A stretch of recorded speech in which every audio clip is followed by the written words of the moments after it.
The Dirt with me, Mike Howell, an economics podcast where I present the down and dirty agronomic science to help grow crops and bottom lines. Inspired by economics.com, farming's go-to informational resource, I'm here to break down the latest crop nutrition research, news, and issues, helping farmers make better business decisions through actionable insights. Let's dig in. Well, hello again, everyone. Welcome back to The Dirt. Now, if you tuned in last week, you got the first part of this episode where we were talking with Dr. Antonio Mallarino, Professor Emeritus with Iowa State. He's spent his career researching P and K and micronutrients as well as lime recommendations. And we have Alan Blaylock, a familiar face with us. He is a senior agronomist with Nutrien, and he's been a guest on The Dirt many times. But we wanted to continue our conversation today about P and K. And Dr. Mallarino, welcome back to The Dirt.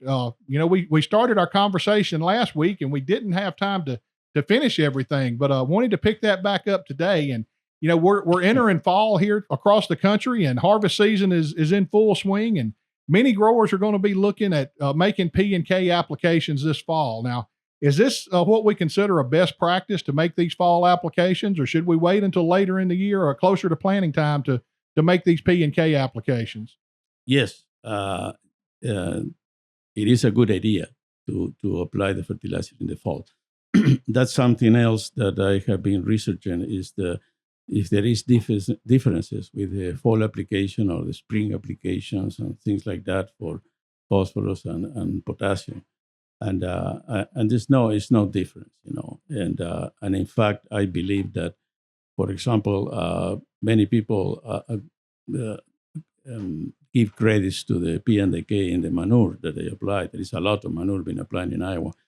For the P and K, it's better if they apply in the fall. Now then come my colleagues from the nitrogen and say, no, they should apply in the spring because the nitrogen and the losses. Hey, I don't care about nitrogen. I care about P and K.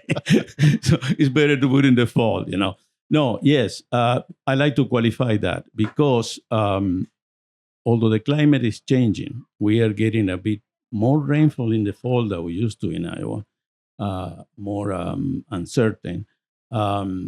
After harvest in the fall, before soils freeze or we get snow, it's the best time to do tillage for those farmers that do tillage, and also to apply the P and the K, be with incorporated or not. And then one thing that I investigated a lot was the issue of the water quality, and mainly the impact of phosphorus application and manure in the fall. See, when you hear what the wind brings from the east sometimes and the northeast, hey, that's another planet. We are in Iowa, southern Minnesota, Illinois. That's not the same that the Great Lakes. So we don't get as much snow. We don't get as much rain, liquid rain. So application of phosphorus before soils freeze, before snow, and potassium, is a BMP. It is a best management practice, even in no-till, because, and that's what I did lots of research, and we have several publications.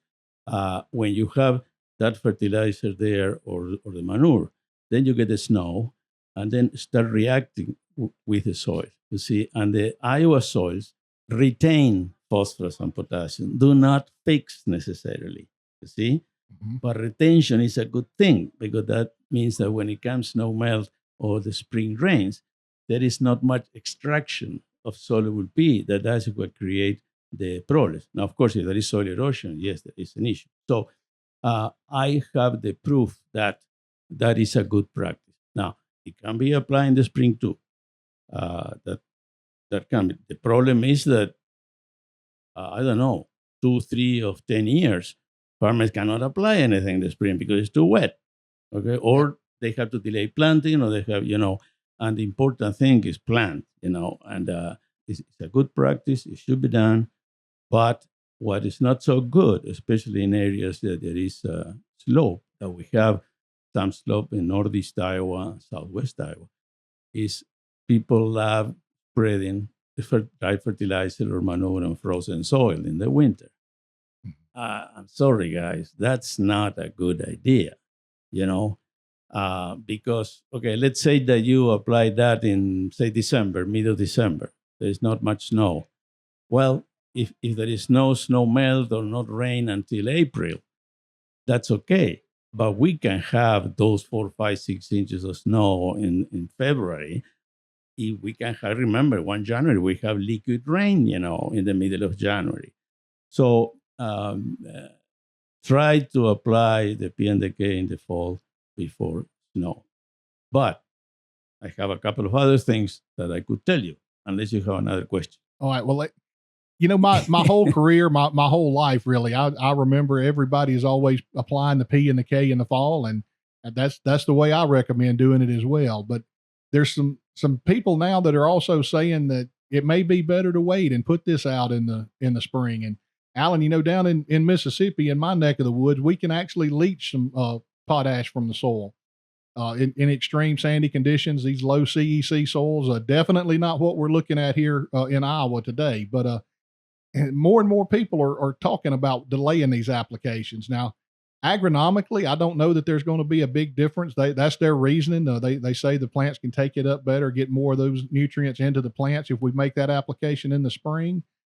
But it brings up another issue, and that's logistics. Alan, can we actually transport all of this fertilizer that we need in the spring of the year and get it applied to the crop and get it out there before the crop can starts coming up and starts needing these nutrients? That's a big part of the equation, Mike, and I think we sometimes overlook that and we get focused on the agronomic recommendations. And there may be cases where it might be preferred to apply in the spring, but I think before I directly answer your question, I want to remind growers that in our discussion, really a lot of these things are site specific, and there are things that apply in Iowa and these fantastic soils that we have in Iowa and Illinois and southern Minnesota that are very forgiving in reality. There are things we can do there that we may not be able to do other places, and there are things that work well here that may not work other places. So in any case, in any fertilizer management decision, we need to make sure we're focusing on those site-specific variables that influence that, because there are some cases where a spring application might be preferred for various reasons. So to answer your question about logistics, much of our Corn Belt fall application of P and K really is a good practice, and it works very well because we have an environment that's suitable for that. We have good soils that grow great crops and give us a lot of flexibility. And so that is really, like Antonio said, we're really blessed here in the Midwest, and especially in Iowa. This is a great combination of climate and soil. There's probably, maybe Illinois, but probably there's no better combination of soil and climate to grow corn and soybeans than right here where we are. So we want to remember that, and remember that it's highly variable. But the logistics, we're trying to move millions of tons of these fertilizers in a fairly short period of time. And there are warehouses that have to hold this. There are barges, there are trains, there are trucks that have to get it delivered. And then once it's at the retail facility, it has to get applied. And think about corn alone. We're talking about something in the range of 95 million acres of corn and close to 90 million acres of soybeans, on which we're trying to get fall work done. And lots of times we do those applications on the corn and not on soybeans, but still think about the magnitude of that number and the millions of tons of fertilizer that have to get delivered. And as Antonio said, sometimes in the spring, we can't get in the field. So waiting until spring may really put you in a bind to where, oh, maybe I can't get in the field to apply the fertilizer. Now what? Now my crop is not going to have what it needs, even if I can get it planted. So because throughout this region that we're in today, here in Iowa and neighboring states, that fall application is a good practice. We should try to get it done to avoid not being able to do it in the spring, because there's risk in waiting. If we get a window of opportunity in the fall to apply P and K, we can make sure we have those nutrients in the field and not run the risk of missing out in the spring, which then translates to maybe delayed planting, not getting the fertilizer on, which then projects to lower yields and profit loss, right? So This is a big system, and there are millions and millions of acres that have to get serviced, and the infrastructure is built to apply a lot of this in the fall. Let's take advantage of that. And trying to get everything applied in the spring runs a high risk of not being able to get the product, not being able to get it in the field once we have it. And so there's a lot of risk in waiting until spring. Again, very site specific. And we have listeners from all over the country. Not everybody has these great soils in Iowa and Illinois that we can do that. So again, caution the listeners, know your local conditions and know what is really possible for your local area and plan accordingly. Take those things into account and know what you're going to be able to do logistically. I remember a farmer, this is talking about nitrogen, a farmer here in Iowa once told me, well, I've got 5,000 acres of corn and I like to side dress, but I know I can't get all of that 5,000 acres side dressed. So what am I going to do with those acres that I can't side dress in any given year? So you have to plan ahead, and the same thing would be true for P&K. Know what you're capable of and what is good practice for your operation. And it's a puzzle. We have to fit all those pieces together, but logistics is a big part of that.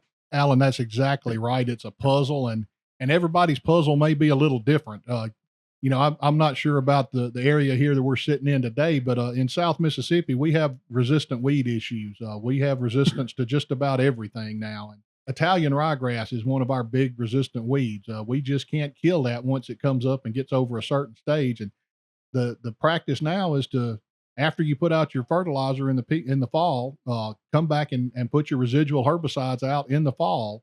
And they don't want anything to go through that field until the planter. They want the planter to be the first thing in the field in the spring to maintain that residual herbicide. So certain situations like that are going to prevent us from making spring applications a lot of times. And growers just have a lot to do in the spring, and it's going to be hard to get all of this fertilizer put out in the spring. Dr. Mallarino, you have any comments on this?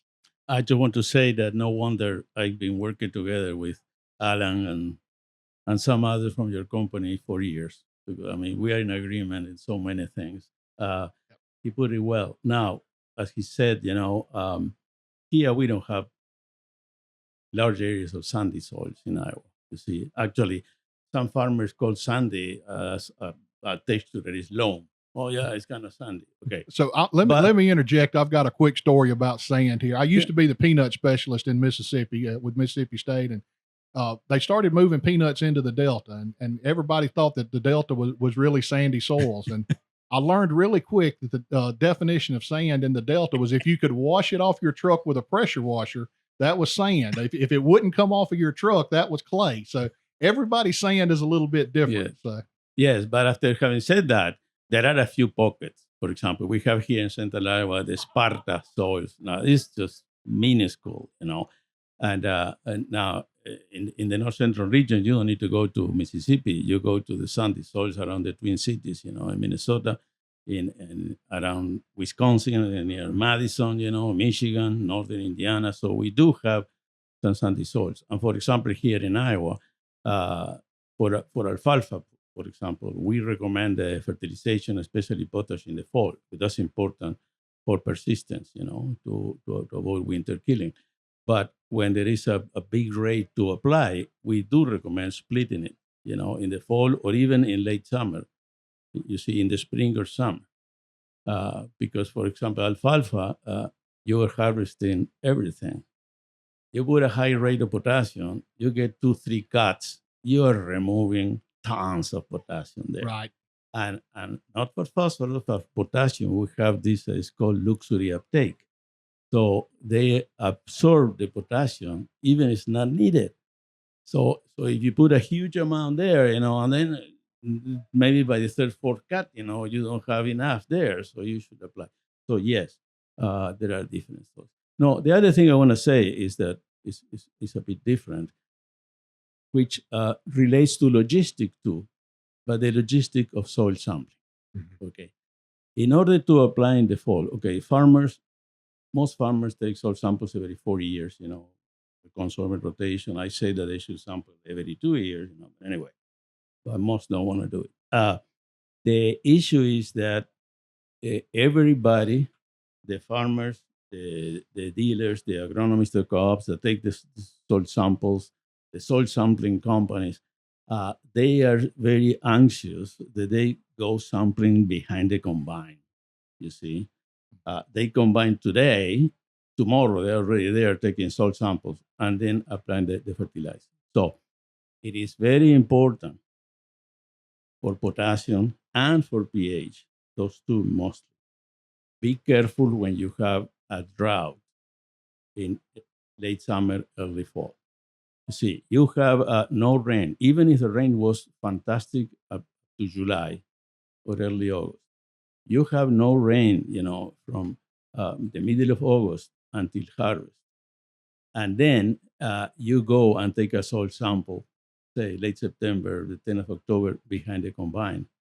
Wow, your potassium soil test may be 40, 50 ppm higher than it should be because the recycling didn't happen. That's another work that I did with phosphorus and potassium.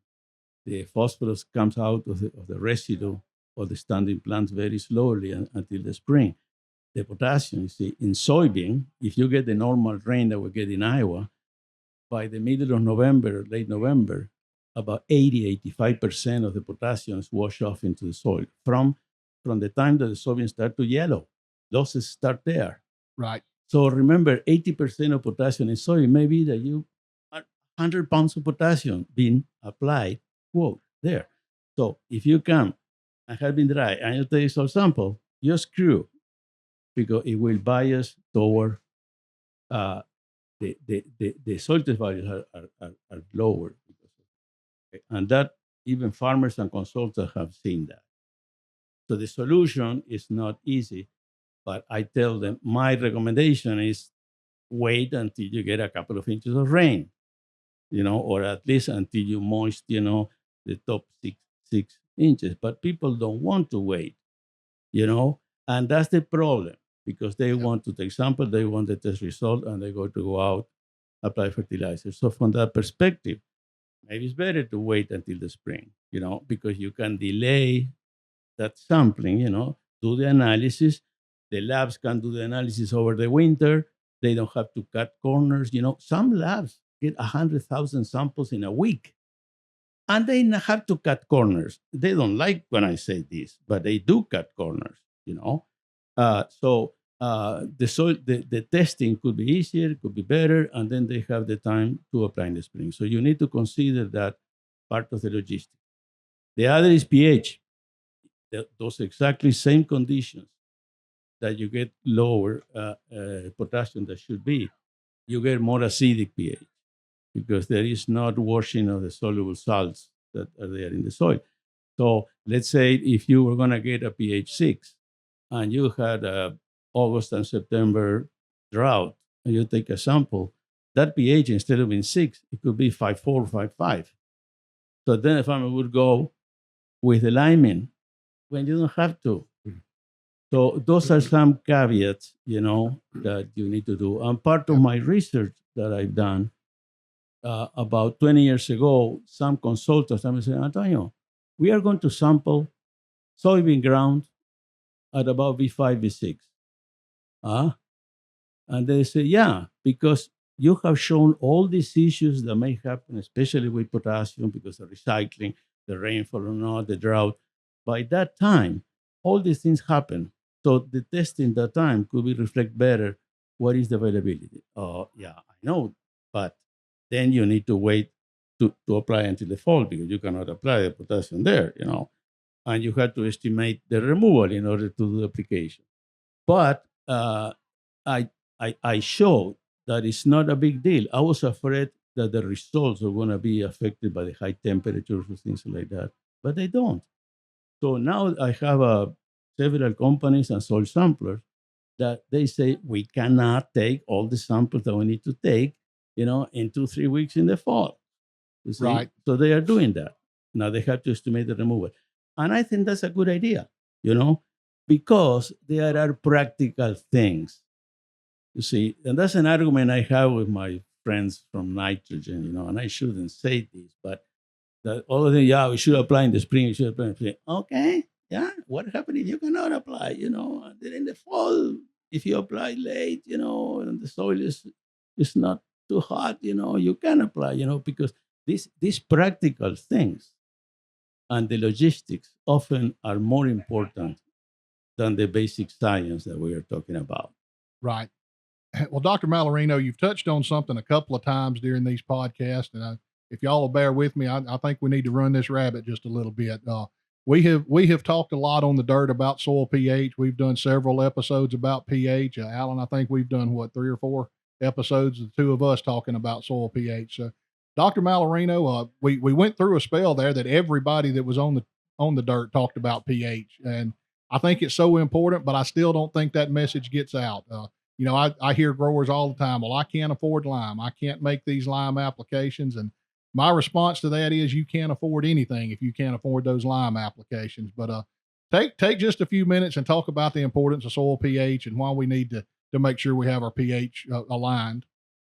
Okay, people often forget that we have very fast acidification of soils in Iowa, Illinois, southern Minnesota, because the nitrogen that we are applying. When you apply urea or you apply hydrous ammonia, all these things, that acidifies the soil. So we cannot just sit down and say, oh, yeah, these are prairie soils. They're great. They used to have pH 6 to 7, blah, blah, blah. Yeah, that's without nitrogen application. You need to be careful. Okay, so it's not necessary that you take soil samples and analyze the sample for lime requirement every 2 years, every year.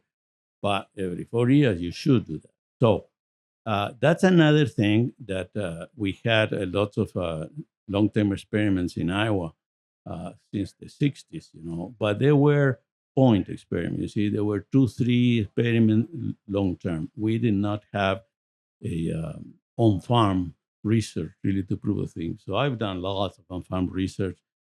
Again, also with the help of the Iowa Soil Association, the Limestone Association of Iowa, and other people, lots of research. And I have confirmed, hey, you don't need to have pH 7, okay? But you cannot afford to have pH less than 6 for corn and soybean. I mean, you need to look at the prices, yes. You need to look at the cost by ECC, that's the effective calcium carbonate equivalent of the limestone, and then apply based on that, and then try to avoid this very low pH that we have problems. And then people, most farmers and consultants have this in mind. Oh yeah, pH. Yeah, we need to be careful alfalfa, and soybean because it's a legume and the nitrogen fixation and so forth. Oh yeah, the most consistent and higher proportional responses I found to liming is corn. Okay, it's just amazing. And I have published that. It is in many publications. It's in the Iowa State Extension Soil Fertility website. They can look at that. They cannot afford. They have, once in a while, I get pH 4.9, 4.8. This is ridiculous. Okay, what I'm hoping is that those were fields that were, TRP or they were pastures or something that now are into production. They cannot afford that. They may be losing 50, 60 bushels of corn. I mean, it's amazing, So people need to do that. And what are the situations that they should watch more? Continuous corn, okay? Because continuous corn, you apply nitrogen every year, or you apply manure every year.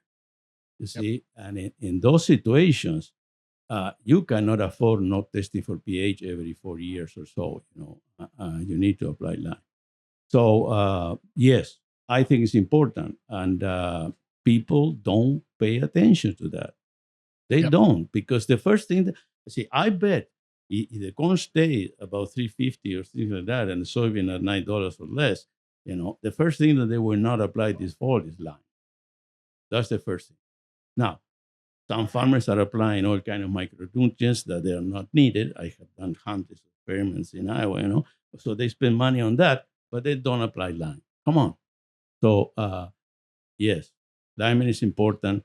Not necessarily you need to get to pH 7, because some salesmen out there, rock the boat. Oh, yeah, we need to have pH 6.9, 7. Yeah, maybe for alfalfa, for a highly production alfalfa, but not for corn or soy.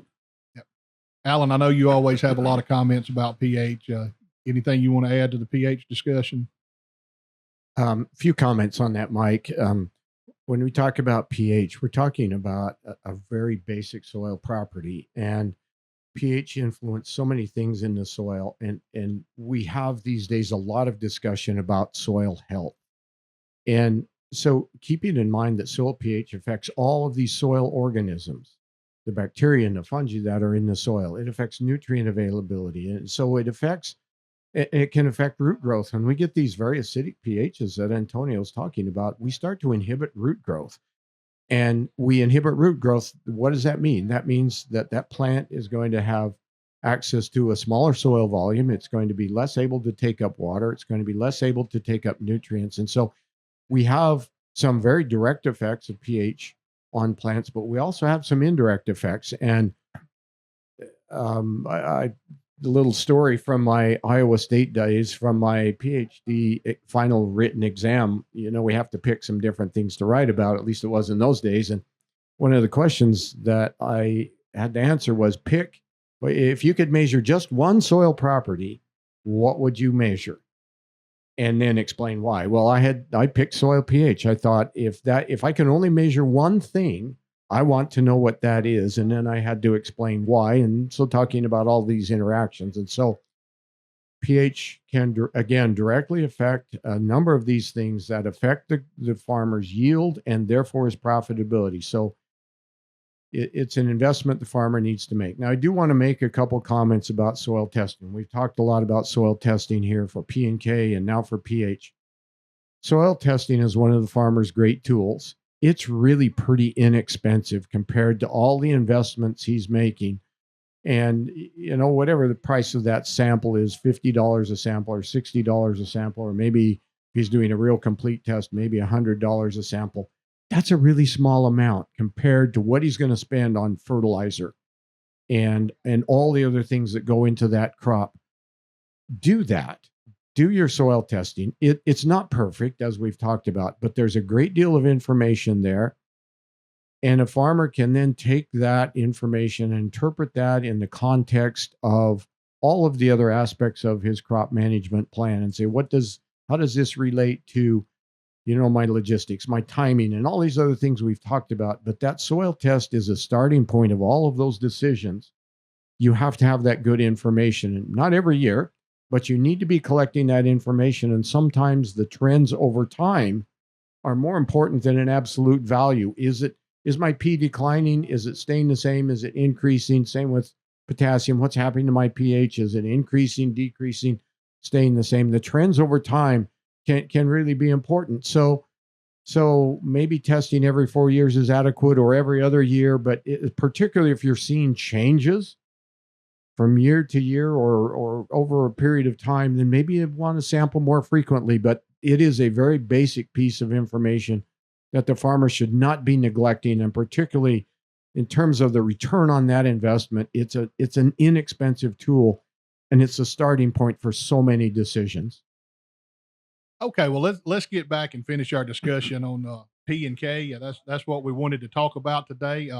Dr. Mallarino, we've talked a lot about P and K. One thing we haven't talked about is how much of these nutrients a plant needs.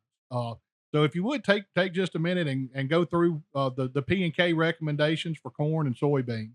How much are these crops going to be needing? Okay, as I said, we updated that last year. Our criteria for the recommendations for the low testing categories is have the publication somewhere. I'm getting old, you see. I don't remember some. But for example, for corn, in the very low range, we recommend 120 pounds of P2O5 per acre. For soybean, I believe it's a bit less. It's about 80. Those are the rates that we put in there, and they are not related to yield because, as I said, those are rates to get maximum yield in different conditions. If you get 200 bushels or 300, But of course, the residual effect of those applications and how much you build up depends, on the yield. That's why for the maintenance in the optimum, we have some recommendation. We have some yields there as a default because the lab says that not all farmers give them the prevailing yield level to calculate the removal. So believe now we have 210 bushel. I think it was 180.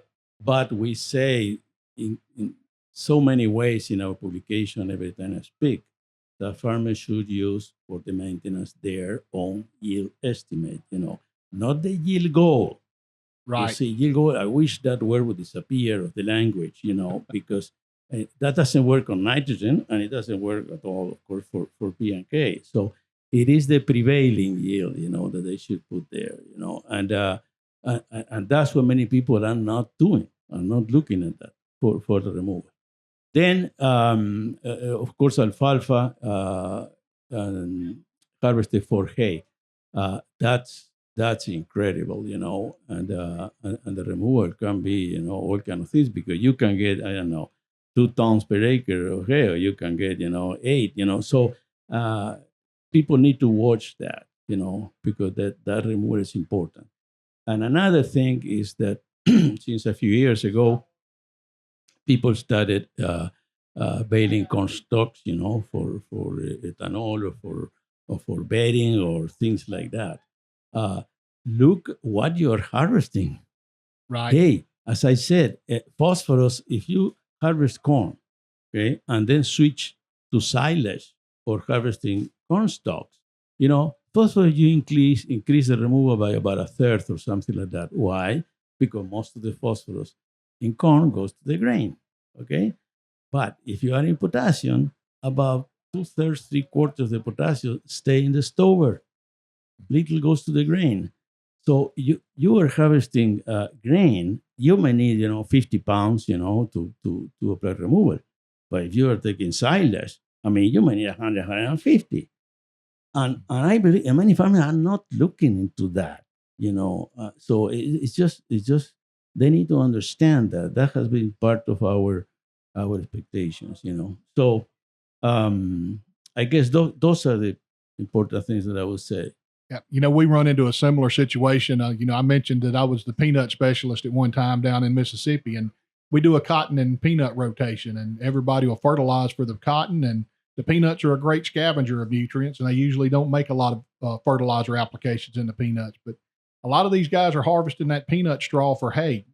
We won't get into that today, but they're removing all of those nutrients that are in that peanut straw when they do that, and they don't soil sample after the peanut crop. They just assume that everything's still there, and we're seeing a lot of deficiencies in those peanuts because they're removing everything. Oh yeah. So Alan, I know you're an expert in potato production, and we're going out to a lot of listeners here. Any comments about potatoes and P and K use? Potatoes are a fascinating crop, Mike, and I've kind of grown up. Most of my entire life has been spent in potato producing areas. Outside of the years I was at Iowa State here in Iowa, I kind of got dissociated with it, but we had potatoes on our farm at home and lots of potato growers around us. And potatoes are a bit more challenging in a way. And a lot of that challenge is related to the root architecture of potatoes. We have a very shallow rooted system. Most of the nutrient uptake in potatoes occurs within the top, say, 3 to 4 inches of that hill. They don't have a lot of deep roots like corn. We can mine a lot of that soil profile. There's a lot of nutrients in the subsoil that corn can use. We don't have that with potatoes. Also sort of related to that is that potatoes have very high P and K requirements. And so when we look at some of these potato growers in the Columbia, Pacific Northwest, in the Columbia Basin, where they're growing tremendous potato yields, 1,000 hundredweight per acre sometimes in some of these potatoes. And potatoes, when you harvest that tuber, the potato itself, you remove a lot of potassium. So some of those growers are applying 500 or 600 pounds of K2O per acre on some of those high yielding crops. In phosphorus, potatoes generally need a quite a bit higher soil test level of phosphorus, maybe double what corn needs or more.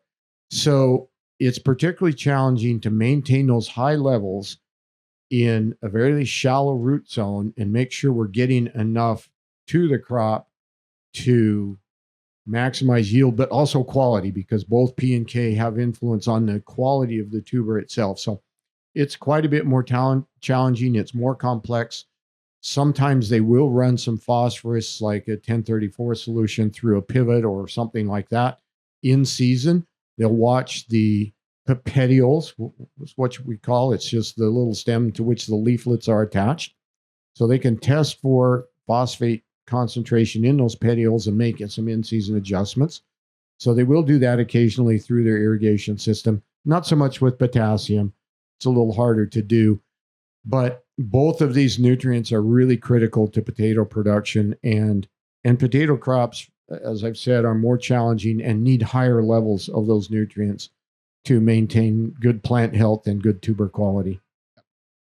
So, guys, one of the main purpose of doing these podcasts, we wanted to talk about fall application of P and K, and I think we've talked about a little bit of everything, but a lot of times tillage goes along with that. Do we need to worry about tillage when we're making these applications? Do we need to make the fertilizer application before the tillage operation, or does it really matter? Dr. Mallarino, you want to start off on that one? Yes, it's important, and our recommendation is that those that do tillage in the fall to apply the P and the K before the tillage. That's another one I mentioned, I believe, before this. Everybody's nervous trying to take soil samples and apply fertilizer is because of that. They want to do the tillage before snow, you see. But for example, in soybean, okay, we do not recommend tillage in the fall in Iowa, okay? And of course, in no-till, there is no tillage. The issue there is that some people believe that broadcast phosphorus application in the fall on soybean residue, that's a big problem for phosphorus loss and water quality.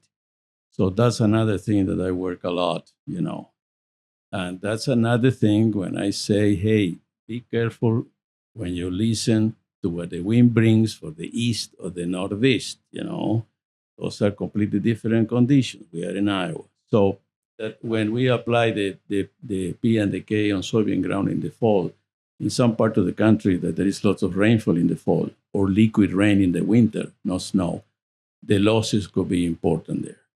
But that's why it is very important that we recommend that they put the broadcast P in the fall before snow and before soils freeze, because that will make the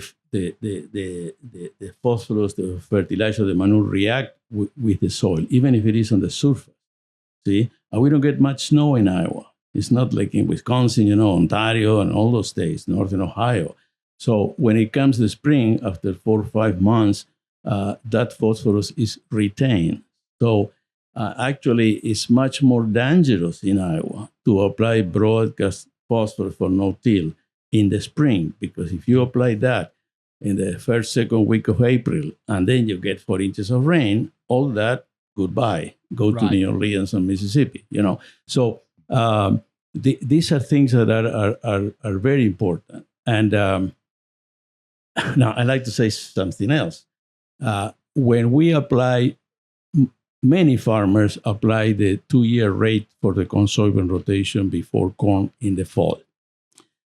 It's amazing because people from Iowa State before me in the 60s and in the 70s, they show that when they apply the 2-year rate, it doesn't matter if you apply before corn or before soybean.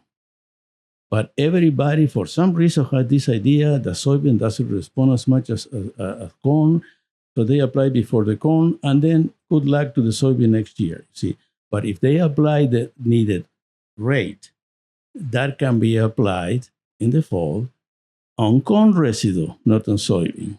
You see? Now, when I started saying that about 15 years ago here in Iowa, everybody looked at me as I was crazy. You see? Yes, you are maintaining. Actually, more people in Iowa are maintaining twice the levels of phosphorus that we recommend. They're maintaining high levels. Okay. So why are you going to apply a high rate, the 2-year rate of phosphorus on soybean ground when you have these slopes that goes to the river, with the rain? So apply that 2-year rate on corn residue in the fall, because then there is not much erosion or much losses there. Yep. And then if you put sufficient pounds, you have that, for the corn next year. What is the question? The answer I get, yeah, that's great, especially for no tillers, because they love, applying things on corn residue because there's much less compaction than on soybean residue. But what about, we put DAP and MAP? So we are wasting all that nitrogen to the soybean. And this is something that I have been arguing with my friends from the fertilizer industry for 20 years. From Paul Fixen to all these big guys, Kim Polisoro, Alan Blaylock, all those guys, why you do not make triple superphosphate in the United States? And then sometimes people from NRCS, is getting upset about that. So they need to import the triple superphosphate. And then when you look at the prices, it's cheaper to put DAP. But I mean, come on, MAP is not a big deal. But with DAP, that has 18, 20% nitrogen. If you're applying that nitrogen to alfalfa, you're applying nitrogen that, damn it, is not needed. Now, it's not a big deal because in alfalfa, there's not much losses, things like that. But if they apply to soybean, they're applying that nitrogen. Now, if you apply a removal rate annual, say 40, 50, 60 pounds of P2O5, that amount of nitrogen that you apply is not a big deal. And actually, in some cases, may be good for soybean, right. You see. But when you're applying the 2-year rate, that's a problem. Okay. And that's one of the things that I said, I wish my friends from the industry will think about that, And I know there is the logistics and all these things. I understand that. But there was a major co-op in the North Central region that they started importing triple superphosphate, and they started. Then, of course, the dealers complain because they have to have different beans all kind of things. But that's one problem, And so if you have sloping ground and really you are in no-till, you are not incorporating in the fall, maybe it's a good idea to apply the annual rate, not to apply the 2-year rate on soybean ground, because you may get losses. Okay, guys. Well, I've got one final question, and I know we're going a little long again this week, and they're over here telling me we've got to hurry up because we're going to run out of space on the recording, and that just doesn't happen when I'm in my office doing this. But things are a little different when you do it live. But we're gonna wrap this up with a final question, and I'll give both of you a chance to answer this. We hear a lot about enhanced efficiency fertilizers these days, and most of the time we associate that with nitrogen. But walking around the showgrounds here, you can see people talking about enhanced efficiency options for P and K. And I'm not really familiar with a lot of these things that are out here. So, Dr. Mallarino, you've been working on this for a long time. Tell us what your research shows. Are there any products? And I'm not going to get you to name anything if you don't want to put out a specific name or anything like that. But are there products out there that can improve the efficiency of P and K? I have not worked a lot on these these products because for phosphorus and potassium, really there were not many until 2, 3, 4 years ago. Now we have all these biologicals, all that stuff. The thing with some of those products, first, some just don't work. There have been research in other states, like in Minnesota and other places, that they don't work. So the other thing is they cost money. So the farmer that is trying to use those need to cut the normal fertilizer rate.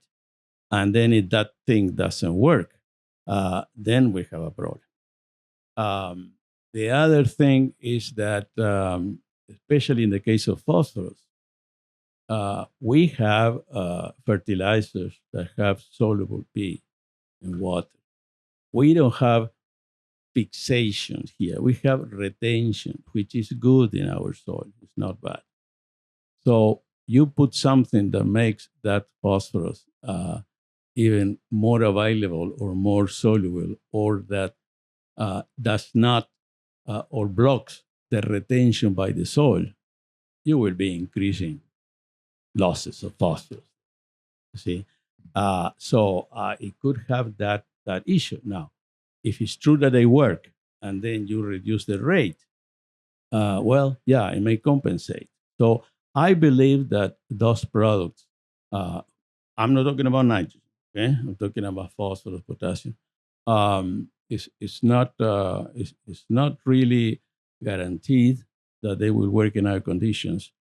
And also, because our soils, and for all the things that we were talking before and in the previous session, is that farmers don't like, to cut the fertilizer rates. They don't want to risk yield losses, So most of the about 3/4 of the fields in Iowa, they are maintaining, and they are maintaining high levels.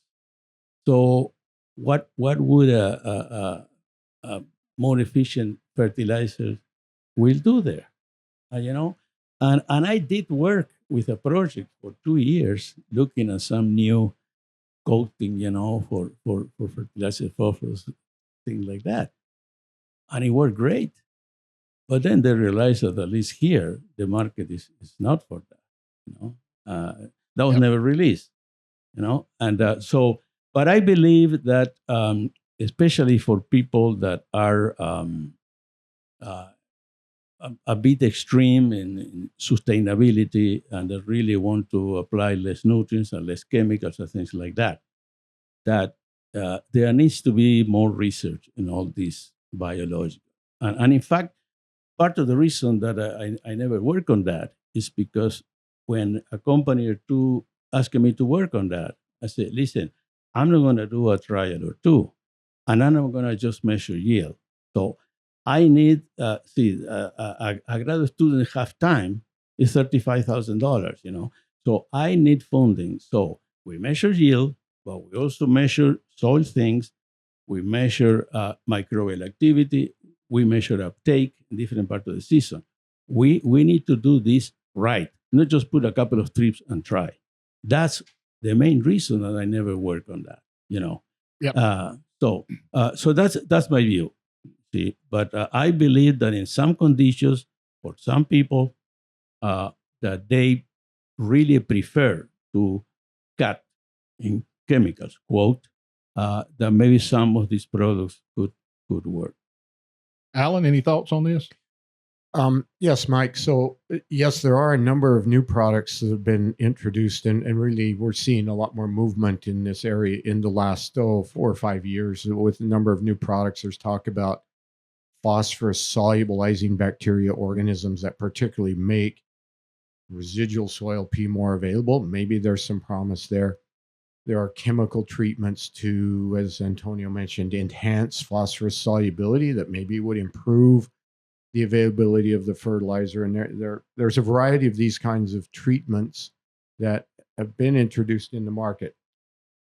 Now, agree with Antonio on several things here. First of all, a lot of these things don't yet have a body of research we can go to that prove the efficacy and where they work and maybe where they don't produce a benefit. We need to understand not only where we get the benefit, but where we don't get the benefit. That's part of that value equation. We just don't have that research body yet for really any of these products that I have seen. The other thing is we want to be very careful about the site specificity of these products because we have this variability and there are cases where they may really provide a benefit. Let's say we have a soil that has really high P fixing capacity, not the retention Antonio's talking about, but really making P unavailable. If there's something that could that could offset that and keep that P more available, then there's a realistic probability that maybe there could be a benefit. So again, as I said about the fertilizers themselves, very site specific, understand what your situation is. Does it make sense that a product would have a benefit or not? Look at all of those things. Consult with an agronomist, consult with your extension people. What research has been done on the product? Is there documentation of a clear benefit there? And understand the probability of getting that benefit, because a lot of these things are pretty inconsistent. May get a big benefit here and nothing over here, and sometimes maybe even an opposite effect, an undesirable effect. So what can the farmer do? Best advice I can give the farmer on this is to do a trial on your own farm under your conditions. And I don't mean one field versus another, or even split a field in half. I mean, do a legitimate trial where you have some replicated strips. You can measure the yield with your yield monitor on the combine, but replicate that across a field. Do a test that you actually know that you've got a meaningful result, and you can look at that and say, okay, I've got a difference or I don't. And there's all kinds of helps online and with the extension people on how to do those trials. But replicate those strips across a field, or better yet, multiple fields over multiple years, and know whether it works in your field under your conditions with your soil types and your weather. And then you can make an educated decision. You know, there's lots of marketing hype around all kinds of biological products in the market these days. I don't necessarily want to take all of those at their word. I want to test it. If I'm a farmer, I want to test it on my farm under my conditions and get an answer for myself. Just because I'm a skeptic on a lot of things. That's just my nature. But a farmer can test that for himself and get an answer. And so that's the best advice I could give, because we don't have this body of research, as I said, to look back on. And these are highly variable. Put those 4R practices to work in the same way that we would for fertilizer. Right rate, right time, right place, right source. Understand those, because there are lots and lots of choices out there, and a farmer can become very bewildered with being confronted with all these different products.